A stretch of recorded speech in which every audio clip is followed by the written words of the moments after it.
Pues vamos a dar inicio a esta última sesión. Les agradecemos mucho que estén aquí de ambos lados del planeta.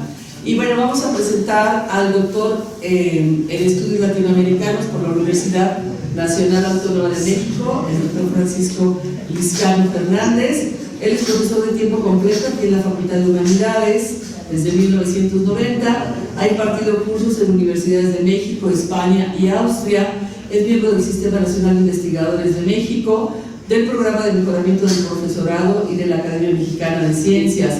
Ha recibido las más prestigiosas distinciones académicas aquí en el Estado de México, como la Presa Estado de México y el Premio Estatal de Ciencia y Tecnología. Sus publicaciones, 8 libros, 60 capítulos y ponencias en extenso, así como 34 artículos en revistas especializadas, versan sobre todo acerca de las dimensiones étnica, socioeconómica y política de la Iberoamérica de las últimas décadas. En los últimos años sobresalen al respecto sus reflexiones teóricas sobre la democracia y la aplicación de las mismas a la historia y el presente de México. Sin más, los dejo con el doctor Francisco Lizcano. Buenos días. Muy buenos días, por acá y por allá. Pues bien, mi ponencia se titula así: La conquista de México y sus consecuencias. Voy más o menos rápido porque hay menos tiempo del que estaba previsto y ya es un poco tarde. Muchas gracias ante todo por la invitación para participar en este encuentro. Pues el contenido de lo que voy a decir se concentra en estas tres cuestiones. Por un lado me voy a referir a la conquista de México, después al surgimiento de una nueva nación histórica y por último a la discriminación de ayer y hoy, ¿no? Entonces, el primer tema es la conquista. El segundo sería la derivación, la consecuencia más importante de esa conquista. Y por último, una de las consecuencias más negativas de la misma. El asunto de la conquista de México lo he dividido en dos diapositivas, en dos temas. Por un lado, me voy a referir a la violencia, que es uno de los temas ineludibles al respecto y más conocidos, aunque quizá no enfrentados de una forma suficientemente clara, y por el otro lado a una cuestión mucho menos conocida, más trascendental sin duda, que se refiere a los pactos entre los españoles y los indígenas, que nos plantean el tema fundamental de en qué consistió la conquista, quiénes se enfrentaron en esa conquista, porque en absoluto está tan claro que sea lo que normalmente se dice, que fueron españoles contra indígenas. El surgimiento de una nueva nación histórica es una sola diapositiva, y la última sobre la discriminación, que trata de una cuestión teórica y por otro lado de cómo se ha manifestado esa discriminación en México. Vamos a lo siguiente. Si la máquina me quiere responder, que me parece que no me quiere responder, ya se enojó la máquina conmigo. Perfecto. Bien, repito, vamos a ir más rápido de lo previsto. Por un lado, enfatizar la importancia de este tema de la violencia en la historia de la humanidad. Con respecto a la conquista se podrían ver otros, y se han visto otros, que pueden ser importantes desde otro punto de vista, desde la cuestión de la valentía, la astucia, la cuestión militar, etc. En eso no nos vamos a meter nosotros, pero sí considero que esta cuestión de la violencia realmente es uno de los aspectos fundamentales que tendríamos que tratar en la historia de la humanidad. Pero lo que nos planteamos a continuación es cómo enfrentarlo, ¿no? Y aquí ha habido pues muchas cuestiones, desde quienes dicen, bueno, toda violencia es reprobable y yo no me voy a meter en unas honduras, hasta cuestiones que me parecen más atinadas, más fundamentales. la propuesta aquí es que si uno no se enfrenta con este problema a partir de establecer niveles de violencia, pues no vamos a entender las cosas como son. Esto implica, por supuesto, que no todos los procesos de violencia tienen la misma gravedad, ¿no? Y estos niveles, pues como siempre que nos planteamos la división de algo en grados, en niveles, etc., pues tiene que ser a partir de ciertos criterios, ¿no? Aquí el que se propone sería el número de víctimas sometidas a violencia extrema en situaciones similares, lógicamente. Esta cuestión de los niveles, por otra parte, nos sirve para una cuestión fundamental que sería la de la comparación, ¿no? Entonces, si queremos comparar distintas violencias que se hayan producido en la historia de la humanidad, pues lógicamente sí tendría que ser a partir de niveles como los propuestos o de otra forma. ¿Quiénes serían las víctimas sujetas a la violencia extrema? Pues entendemos por violencia extrema la muerte, por supuesto, pero también otro tipo de situaciones como sería la tortura, ¿no? Todo aquello que nos violenta físicamente de una manera dramática. Otro de los asuntos sobre esta cuestión es el tema de lo de la valoración, ¿no? Es uno de los temas en historia siempre presentes. ¿Podemos o no valorar lo que ha sucedido en el pasado? Yo creo que sí. Nada más que tenemos que hacerlo a partir de comparaciones que sean apropiadas y que eviten el anacronismo, ¿sí? O sea, si yo me planteo la historia de la humanidad, de la relación de las personas con los perros, ¿no? Por decir algo, o los caballos, algo por el estilo, y mi punto de vista es el de hoy, y voy a juzgar toda la relación de la humanidad con los caballos a partir de mi punto de vista de hoy, pues lo voy a hacer muy mal, ¿no? Pero si establezco una serie de niveles que sean comparables, eso es perfectamente posible. No solo perfectamente posible, sino que yo diría hasta deseable, y que en muchas cuestiones, aunque queramos huir de la valoración, luego nos encontramos que estamos inmersos en ella, queramos o no. Y el tema de la conquista es uno de ellos. Pero desafiaría yo a cualquiera a que dijera 5 palabras sobre Hitler sin que alguna de ellas contuviera algún adjetivo calificativo.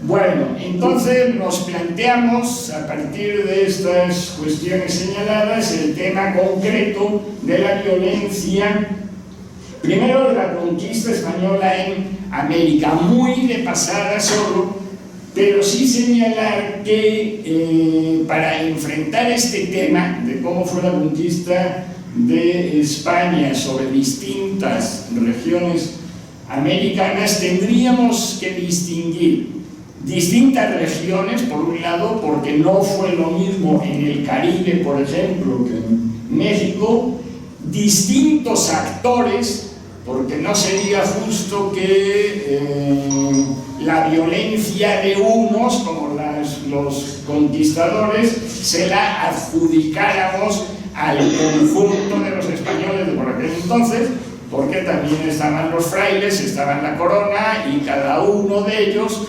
tuvieron desempeños muy distintos e incluso antagónicos con respecto a esta violencia. Otra de las cuestiones en este mismo sentido que no se debe olvidar es la presencia en esta conquista de la autocrítica, cosa que no ha sido en absoluto nada frecuente en las distintas constituciones de los imperios en la historia de la humanidad.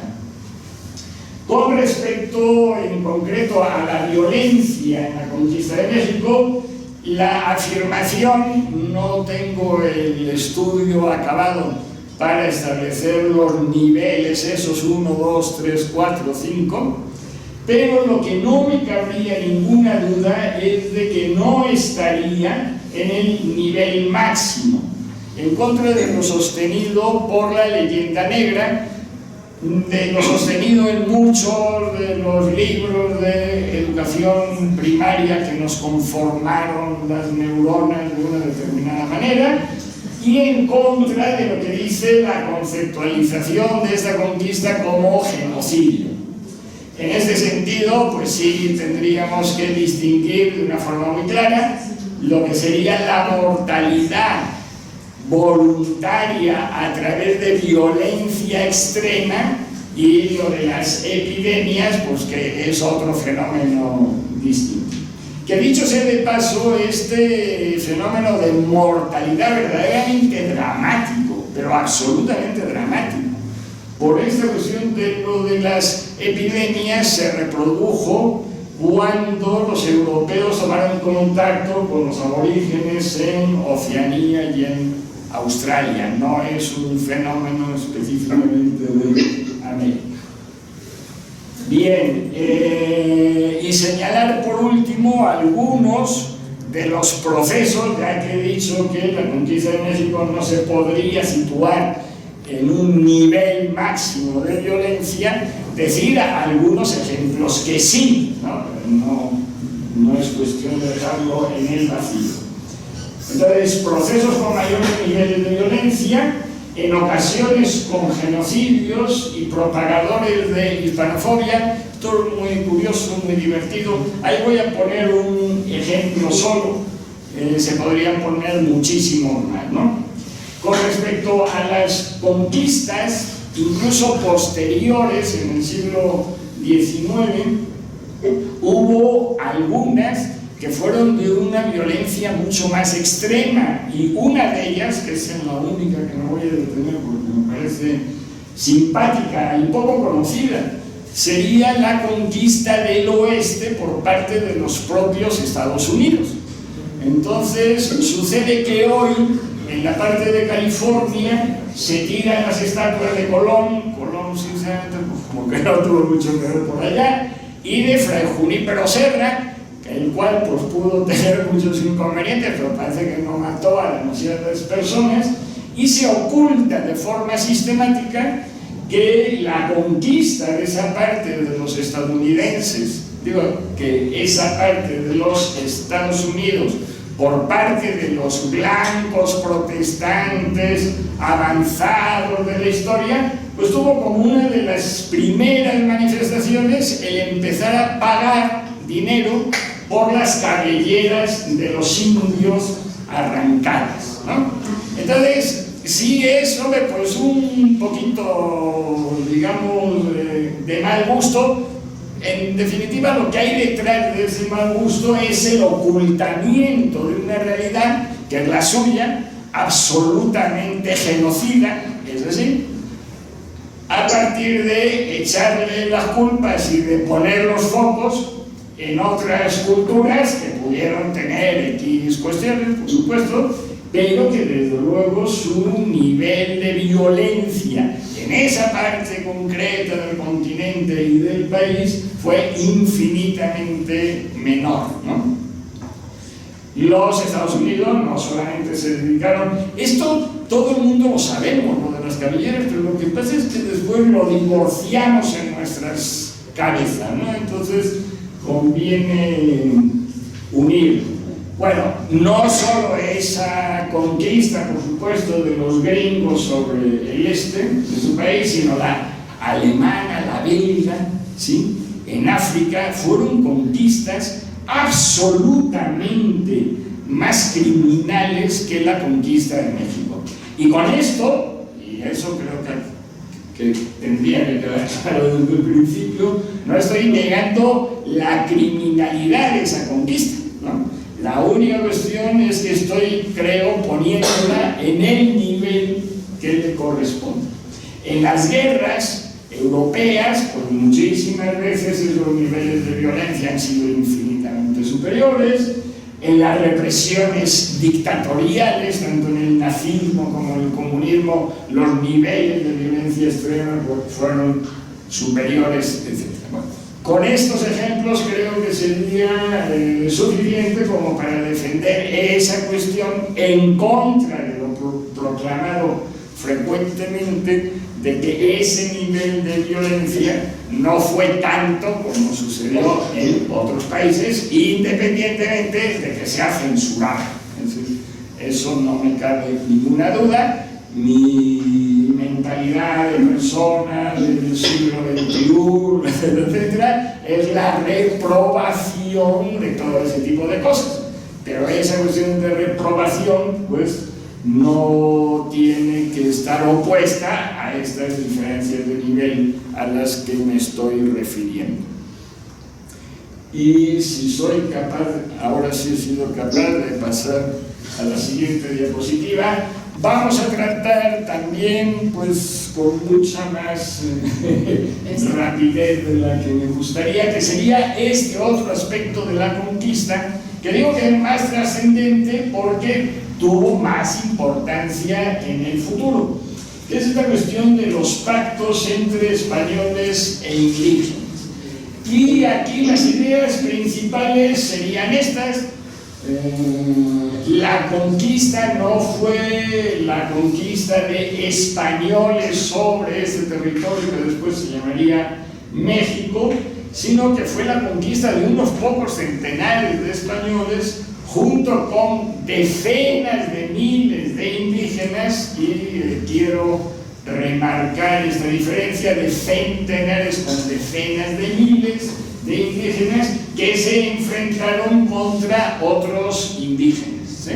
Entonces tuvo una vertiente a partir de lo sucedido posteriormente de conquista y de imposición de una civilización sobre otra. No me detengo en esto que acabo de decir, que tiene sus implicaciones. Una civilización sobre otra, no una civilización sobre la nada, sino una civilización sobre otra, ¿no? Bueno, lo dicho antes evidencia la no pertinencia del empleo de conceptos frecuentes en México, como todos lo sabemos, aunque estoy seguro que ustedes ya los tienen muy superados, como traición o guerra civil, ¿no? La Malinche fue una traidora, pues para traicionar a una persona algo, tiene que pertenecer a ese algo. Y sucede que México no existía. México, lo que después fue México, pues era un conglomerado de pueblos, de entidades políticas distintas, etcétera, etcétera, ¿no? Bien, y una cuestión última sobre esto, poco señalada, que esto sí creo que es importante y sería de las más importantes, y sería que esos pactos que se hicieron originalmente, en general, fueron mantenidos en lo fundamental a lo largo de los 3 siglos de colonización, hasta el final, hasta tal punto que toda una serie de pueblos de indios, en el momento de las primeras insurrecciones de independencia, escribieron al rey de España indicándole que eran partidarios del mantenimiento del imperio en contra de los insurgentes, ¿no? Estos pactos, por lo tanto, fueron de enorme relevancia. Esta permanencia de los pactos que se hicieron sí chocan. Pactos se han producido en todas las conquistas, ¿sí? Todas, sí. Pero esos pactos han sido más o menos respetados por los conquistadores.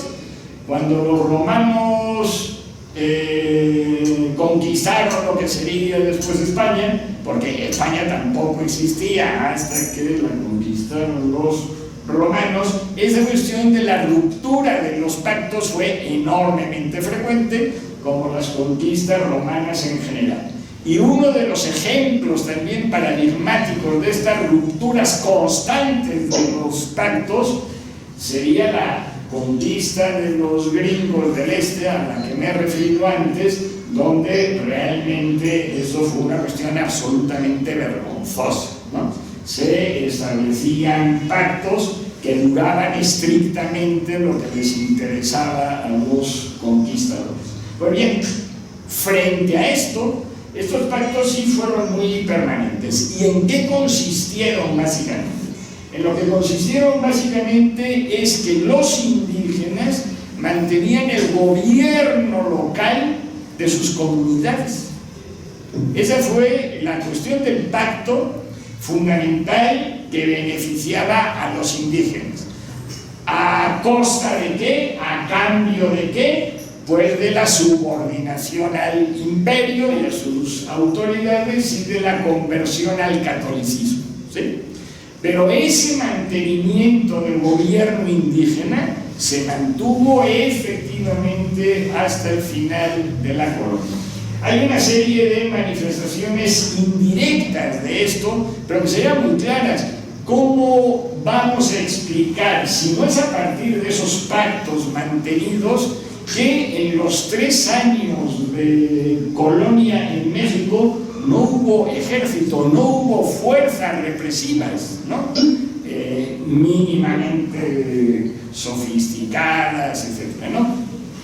Rebeliones sí hubo, pero las rebeliones en general no eran contestando, poniendo en duda la pertenencia al imperio, sino contra determinadas autoridades concretas que estaban abusando, ¿no? Que no fueron pocas, dicho sea de paso. No me extiendo sobre esto para pasar a toda velocidad. Me disculpo porque sí tuve yo un pequeño malentendido y creía también que mi exposición iba a durar un poco más. Entonces, bueno, voy muy rápido sobre esto. Sería una cuestión fundamental. El México que conocemos hoy como nación histórica, como sociedad, como lo queramos denominar, surge a partir de la conquista. Es decir, México no existía antes, y repito ese paralelismo con la historia de España porque me parece fundamental. A partir de la conquista, México por primera vez tuvo una unificación política. Este es un aspecto básico, similar al territorio que tiene hoy. Antes la unidad política más importante era la del Imperio Azteca, que como mucho sería el 10% del actual territorio de México. Otro asunto fundamental, la convivencia por primera vez de los componentes sociales que conformaron el México actual, españoles, indígenas básicamente, sin minusvalorar tampoco, aunque en México no fue excesiva, la aportación de africanos.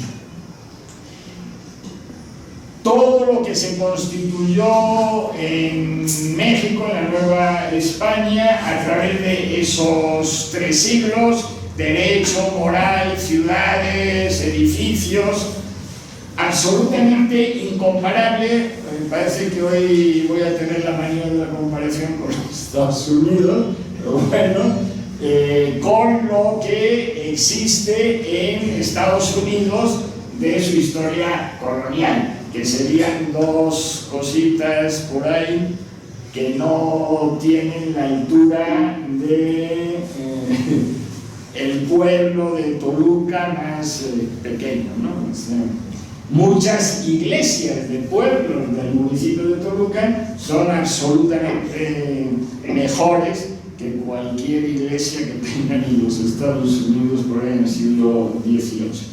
Bueno, y los procedimientos los paso por alto para pasar a lo siguiente. Por supuesto fue a partir de la imposición, pero fue también a través de otros mecanismos, la persuasión, la cuestión que decíamos de los pactos con los indígenas, que repito que es un aspecto poco tratado, pero que es absolutamente fundamental para conocer todo este periodo. Y pasamos al tercer asunto, que es sobre lo de la discriminación.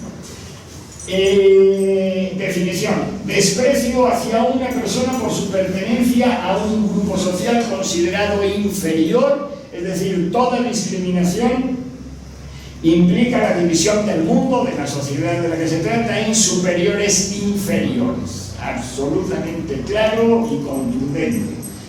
Una cuestión que me gusta decir sobre esto: esta mentalidad sobre el mundo, dicho sea de paso, muy extendida, es manifestación de una serie de capacidades cognitivas, digámoslo así, simplistas, perezosas. O sea, no se caracteriza por una concepción del mundo mínimamente compleja, sino que deberíamos acostumbrarlos a verlo, entre otras muchas cosas, como manifestaciones de escaso desarrollo mental, ¿no? ¿Y por qué? Pues porque es muy sencillo. Si yo divido al mundo entre buenos y malos, pues yo ya no tengo que pensar mucho. ¿Tú a qué grupo social perteneces? Ah, tú eres de los inferiores. ¿Y tú a qué? De los superiores. Ah, pues ya está, superiores e inferiores. Y no tengo que pensar mucho más en la vida. Así hay mucha gente, y probablemente todos los hemos conocido. Consecuencias sociales de la discriminación, pues verdaderamente dramáticas, ¿no?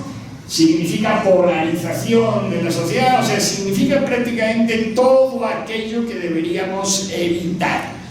Implica también resentimiento, tiene una serie de consecuencias enormemente negativas, sobre las que tampoco me extiendo por las razones que ya todos conocen.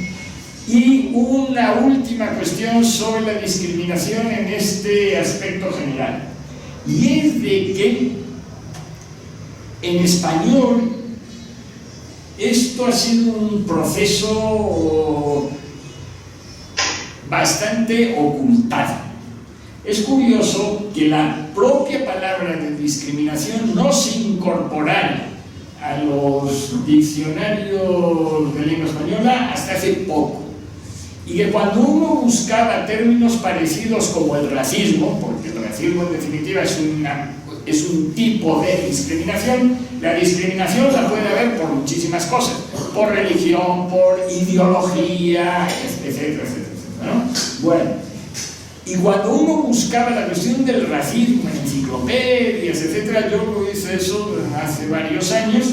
Era impresionante porque decía que eso era un fenómeno típico de los anglosajones y tal, y que los que hablamos español pues no teníamos nada que ver con eso, porque nosotros nos habíamos mestizado y toda una serie de cosas, ¿no? Entonces eso ya implicaba per se que no había racismo. Pues la realidad es otra, como lo vamos a ver en la última diapositiva.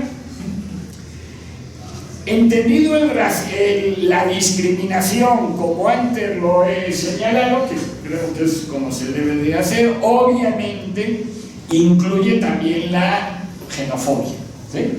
Y la xenofobia es uno de esos universales culturales, por ubicar la cuestión, y en México, en el México prehispánico, como en todo el mundo, la xenofobia era absolutamente no solo presente, sino constante. ¿Sí? No me detengo sobre ello, hay muchas cuestiones interesantes. Pero no cabría ninguna duda de que la discriminación actual que existe en México tiene unos orígenes coloniales, no tiene unos orígenes prehispánicos, sino unos orígenes coloniales. Se produce a partir de que los conquistadores, los herederos de los conquistadores, los que se incorporan indígenas, mestizados a ese mundo de los conquistadores, se sienten superiores, ¿no? Y lógicamente consideran como inferiores pues al resto de la población. Esto es una cuestión que se mantiene durante toda la conquista, junto con el mestizaje, ¿sí? Esto no me detengo en ello por cuestión de tiempo, pero es muy interesante ver la conjugación de esos dos factores. Y en la actualidad se mantiene, y no se mantiene solo en esos términos de blanquitos. Yo le llamo blanquitos por no emplear la palabra blanco, que me parece medio tonta, entonces lo pongo en un diminutivo irónico despectivo, ¿sí? Blanquito. Entonces tú te consideras blanquito, ¿no? Así, arrastrando un poquito el término, por si no queda suficientemente claro. Bueno, no solo entre esos blanquitos y los indígenas, y menos blanquitos, ¿no? Indio, ¿no? Que sería lo típico, que dicho sea de paso, me lo dijeron a mí desde un carro, cuando iba yo cruzando para tomar el metro observatorio, que es interesante porque entonces ya es una cuestión clasista también, ¿no? Entonces, mugre peatón. Bueno, esta discriminación actual se suma a otra que, si cabe, pues es más imbécil todavía, que es esta cuestión que ya ni siquiera se basa en cuestiones culturales, sino en cuestiones estrictamente de coloración de la piel. Entonces sucede que en una misma familia, pues el hecho de que un hijo haya salido más blanquito, pues que qué guapo es, y el otro sale más morenito y que pues mejor no decimos nada, ¿no? Pues ese tipo de discriminaciones, pues sí se debería de estar muy atento para combatirlas.